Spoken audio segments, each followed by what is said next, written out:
C++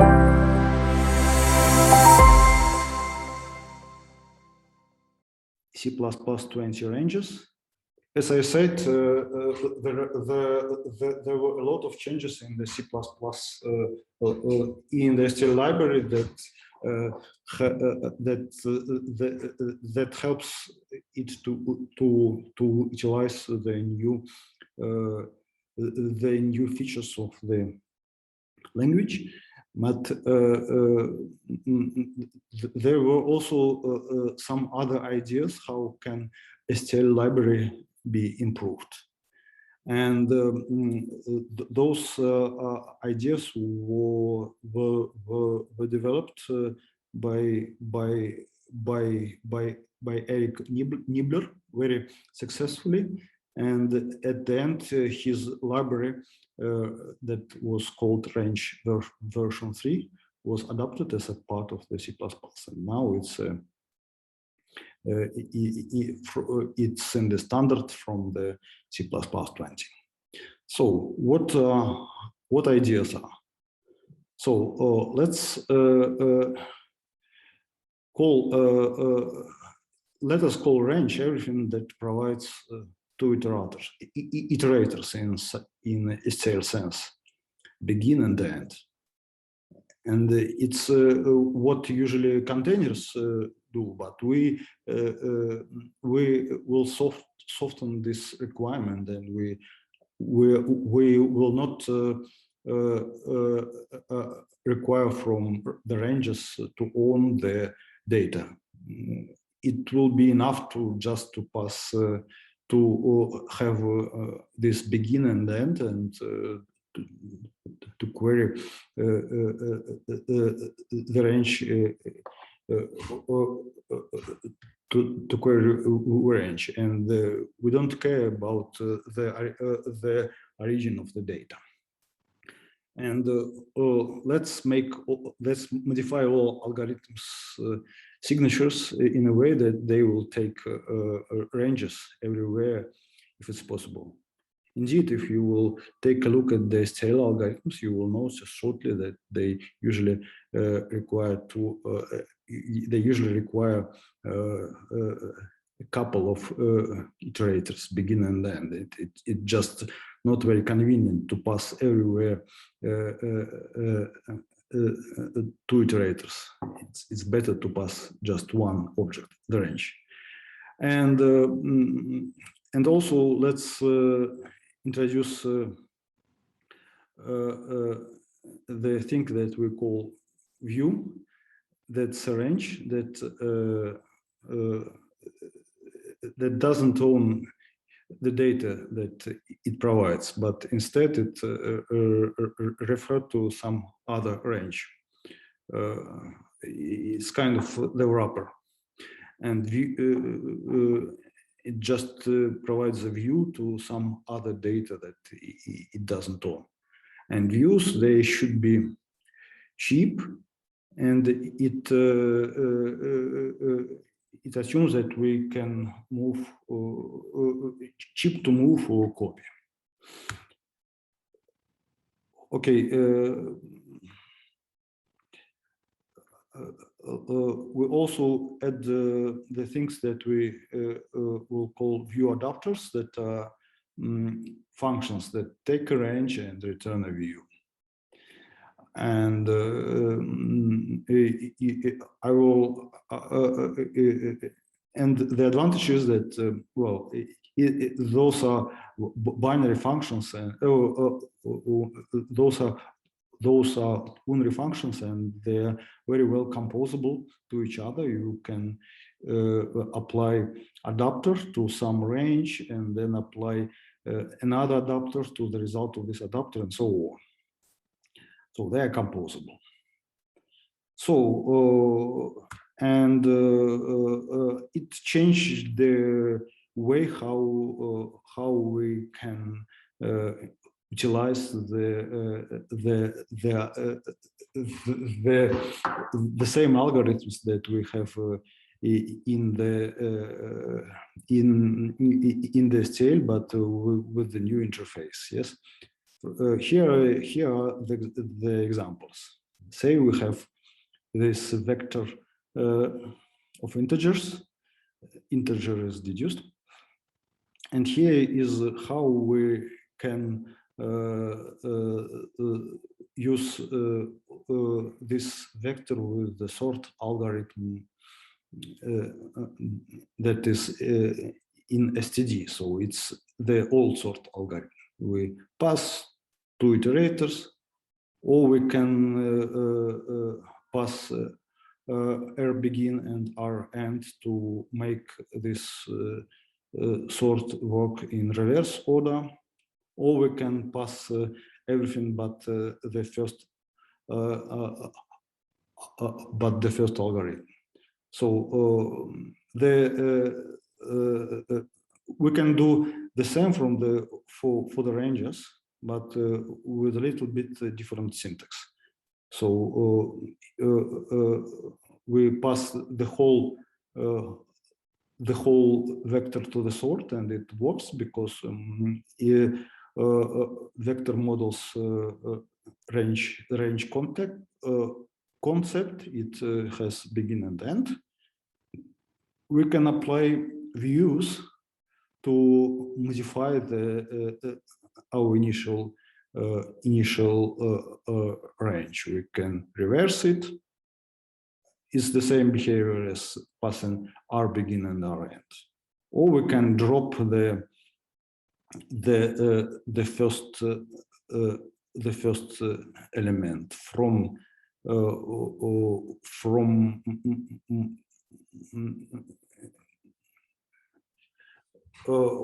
the provided range. Yes, this will work. Alternatively, we can combine the views. And here, this views reverse or drop, they are what we call view adapters. They are functions that takes a range and return a view. Yes, and for views adapters, we have alternative syntax to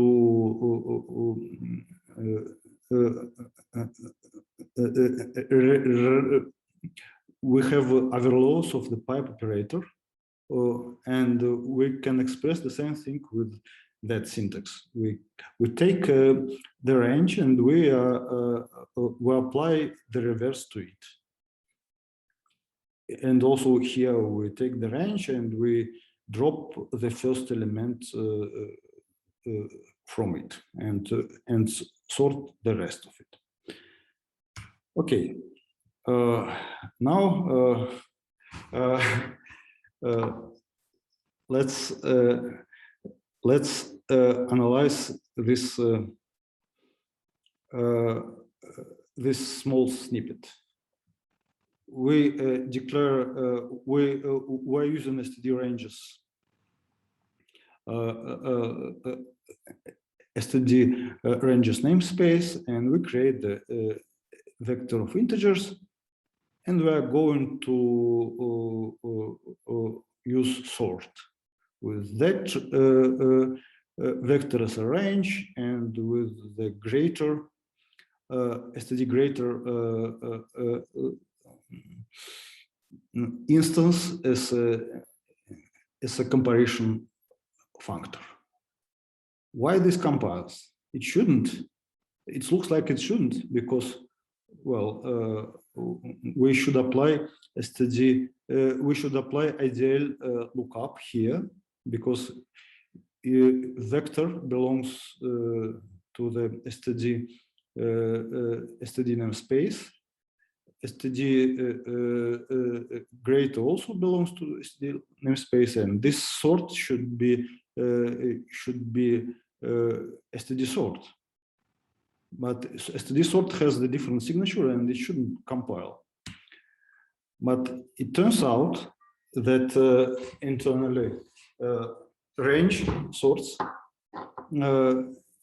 it's not a template function, but it's the constant instance of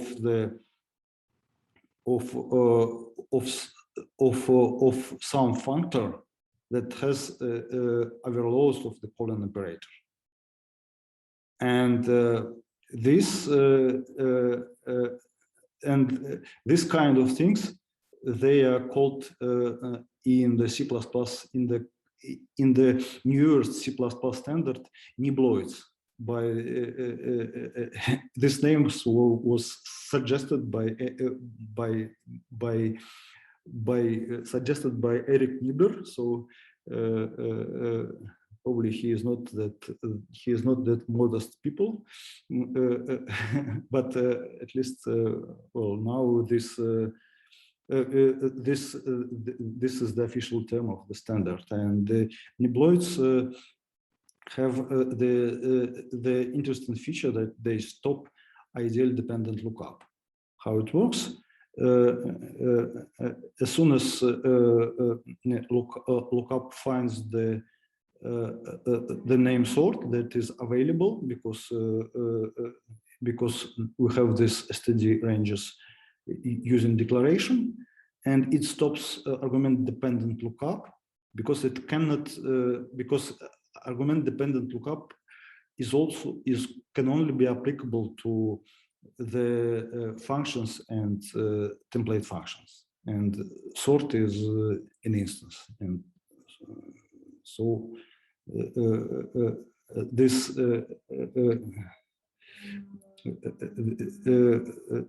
will stop.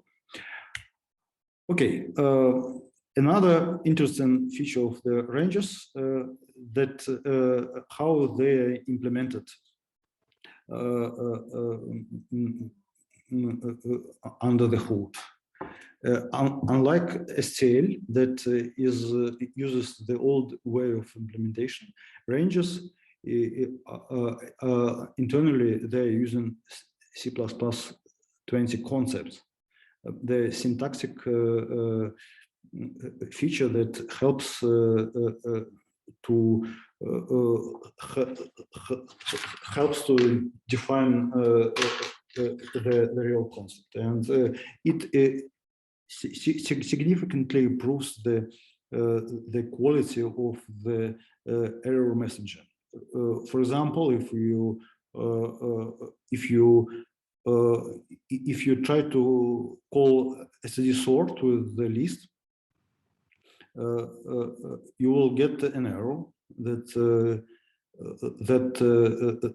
there is no minus operator for the list iterator, and this list iterator is not even in the standard; it's internals, and this error will be from the implementation of the sort. But in contrast, for the ranges, we will have another error with the same pattern. Yes, we try to call sort with the list. That there is no such a function, because sort is not defined for, and indeed, well, we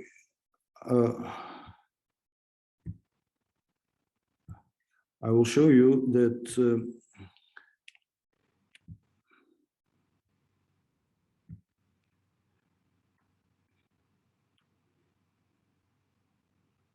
indeed the value that we have observed, it will tell us that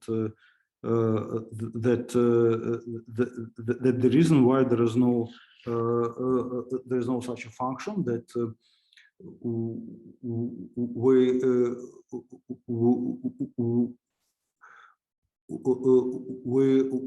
didn't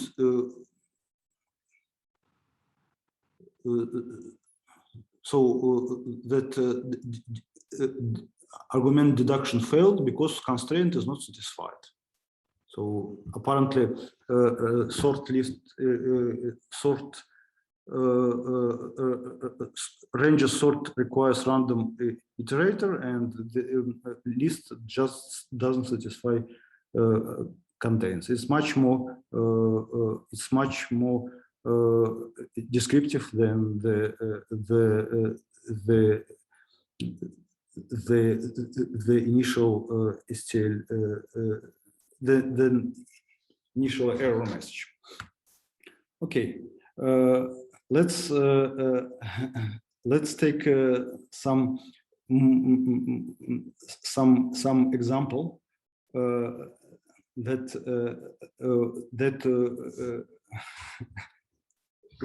take a look at this code snippet. It's not C++, it's a Python. And what it does, it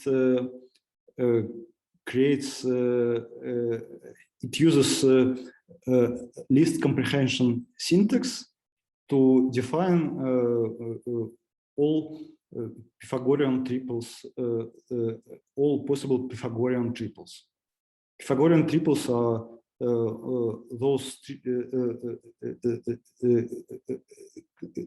so each Pythagorean triples consists of 3 integers that forms the right triangle, so that Pythagorean formula is correct for them. And how can we do it in Python? We can just use this list comprehension to take infinite loop for the z. Y y is the next side of the triangle. We will take it from 1 to z plus 1, and the same. So we're assuming that y is less than z. The same for x, and if the condition is satisfied, we will yield the tuple, and later on we can take the 10 first elements of this tuple and print. It's apparently we can easily do absolutely the same thing in the C++ using triples. Using ranges, and it will follow the same principle, and this will work. How to do that? Let's define for each helper that will do the following. It will take a range. It will apply views transform first, and then it will do views join. This join view will it takes a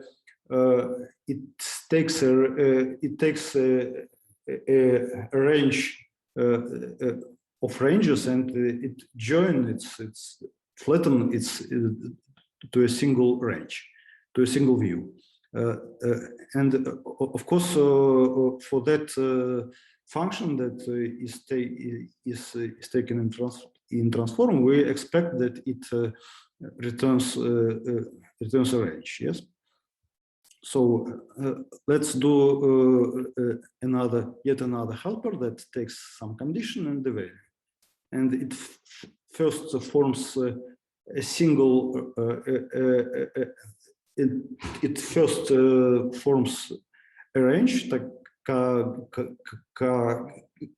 consisting of the single element, and then it takes one element from this range if condition is met, and if it's not, it takes 0 element. So it will return an empty range. So, and apparently we can. And there is also one player. It's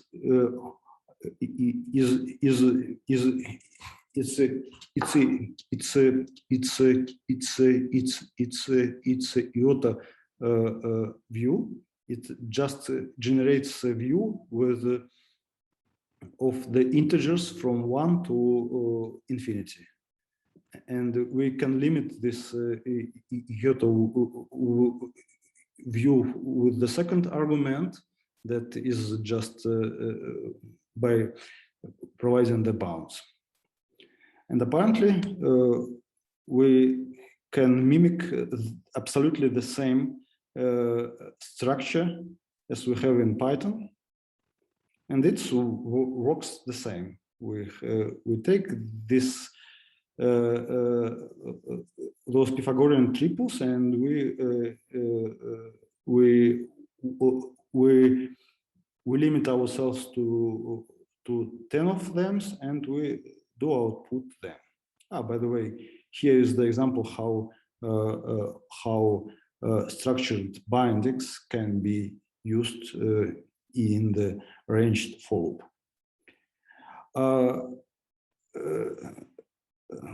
But what this example teach us that ranges or range views, they are lazy objects. For example, these triples contains all possible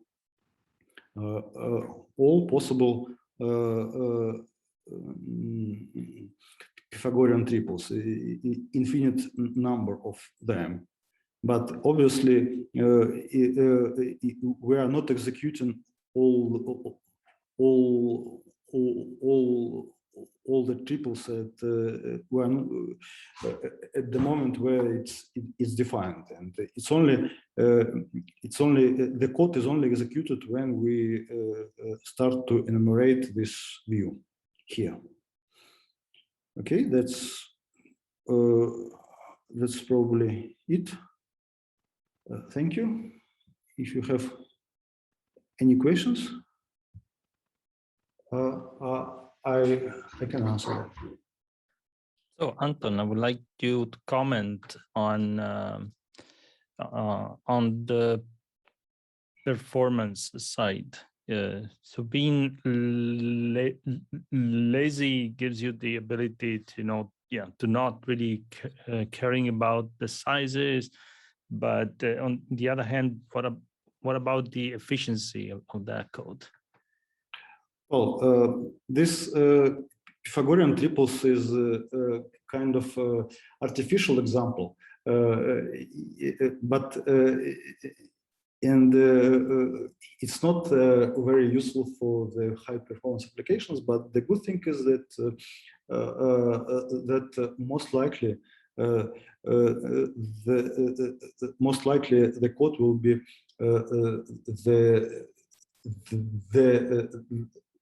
the same performance as a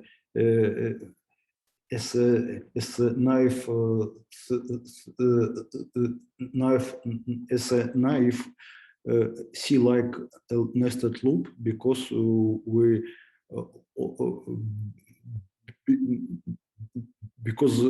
all abstractions that we use, they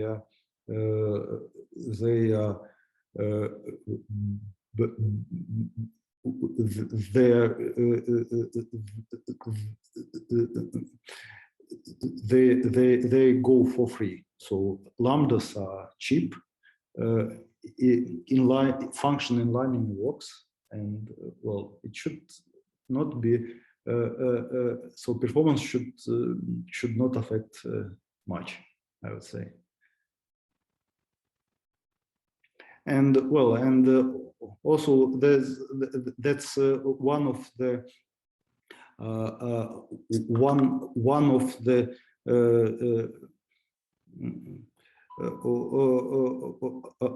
advantages of the ranges, that they allow us to use more abstract, more to express our intent in a more abstract and functional way.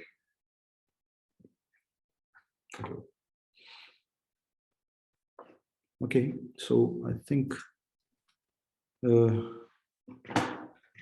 me check. Okay, yeah, there is a question. There is a question by Saul: when the size of memory of a data member of a structure or class is known before compilation and will not vary during execution, what would you recommend to use a vector or C array or STD array? Well, Take it. if the size of container is known in compile time, obviously you should use std array. It should be the default, yes. And the reason is that you will skip one indirection and in memory allocation. So if you allocate some vector somewhere, you first allocate the structure that keeps the pointer and the size, and then you allocate the data. And the array, if you are using array, you are doing just one allocation. And the size even doesn't exist in runtime.